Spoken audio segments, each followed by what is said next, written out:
ଆଜିର ସୋସିଆଲ ମେସେଜଟି ସମସ୍ତଙ୍କ ପାଇଁ, ୟୁଥ୍ ମାନଙ୍କ ପାଇଁ ଆଉ ବୟସ୍କ ଲୋକମାନଙ୍କ ପାଇଁ।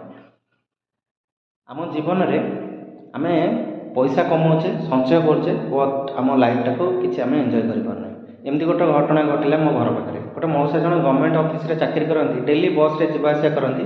ଯେତେ ତାଙ୍କର ସେଭିଙ୍ଗସ୍ ଥିଲା, ସଞ୍ଚୟ ଥିଲା, ସେଥିରେ ଜାଗା କିଣିଲେ, ଘର କଲେ, ଛୁଆମାନଙ୍କୁ ପାଠ ପଢ଼ାପଢ଼ି କଲେ, ସବୁ କଲେ। ଠିକ୍ କେଇ ମାସ ଅଛି ତାଙ୍କ ରିଟାୟାରମେଣ୍ଟ ନେବାକୁ, ତାଙ୍କର ହାର୍ଟ ଆଟାକ୍ରେ ଜୀବନ ଚାଲିଗଲା। ମାନେ ଭାବନ୍ତୁ, ତାଙ୍କର ଲାଇଫଟା ଫୁଲ୍ ଅଫ୍ ଷ୍ଟ୍ରଗଲରେ କଟିଗଲା। ବଟ୍ ସିଏ ତାଙ୍କ ଜୀବନରେ ନା ଟିକେ ବାହାରକୁ ଯାଇପାରିଲେ, ନା କୁଆଡ଼େ ବୁଲାବୁଲି କରିପାରିଲେ, କିଛି କରିପାରିଲେନି। ତାଙ୍କ ଲାଇଫଟାକୁ ଏନ୍ଜୟ କରିପାରିଲେନି, ଷ୍ଟ୍ରଗଲରେ କଟିଗଲା। ଆଉ ଏମିତି ବି ଗୋଟେ ଜିନିଷ ଦେଖନ୍ତୁ, ଆପଣ ଯେଉଁଟା ସଞ୍ଚୟ କରୁଥିବେ, ଆଗକୁ ରଖୁଥିବେ, ସବୁ କରିଚାଲିଥିବେ, ଆପଣଙ୍କର ବୟସ ଗଡ଼ି ଗଡ଼ି ପଳେଇବ। ଗୋଟେ ସମୟ ଆସିବ ଆପଣଙ୍କ ପାଖରେ ପଇସା ଥିବ, ସମୟ ଥିବ, ବଟ୍ ଆପଣଙ୍କ ପାଖରେ ଏନର୍ଜି ନଥିବ କିଛି କରିବା ପାଇଁ, ନା ଇଣ୍ଟରେଷ୍ଟ ଆସିଥିବ, ଜୋସ୍ ଆସିଥିବ, କିଛି ନଥିବ। ସେଥିପାଇଁ କୁହାଯାଏ ନା, ଆପଣ ଯଦି କିଛି ଇନକମ୍ କରୁଛନ୍ତି, ସେଥିରୁ ସେଭିଂ କରିବା ସହିତ ସହିତ ନିଜ ପାଇଁ ବି ସ୍ପେଣ୍ଡ କରିବା ଶିଖନ୍ତୁ।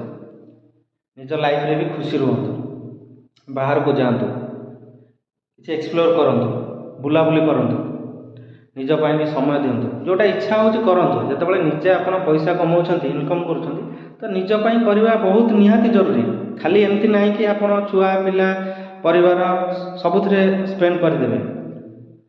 ଲାଇଫ୍ ବହୁତ ସର୍ଟ। ଆପଣ ଜନ୍ମରୁ ମୃତ୍ୟୁ ଭିତରେ ଦେଖିବେ, ଲାଇଫ୍ ବହୁତ ସର୍ଟ, କୁଆଡ଼େ ପଳେଇବ ଆପଣ ଜାଣିପାରିବେନି ବର୍ଷେ ବର୍ଷେ ହେଇକିରି।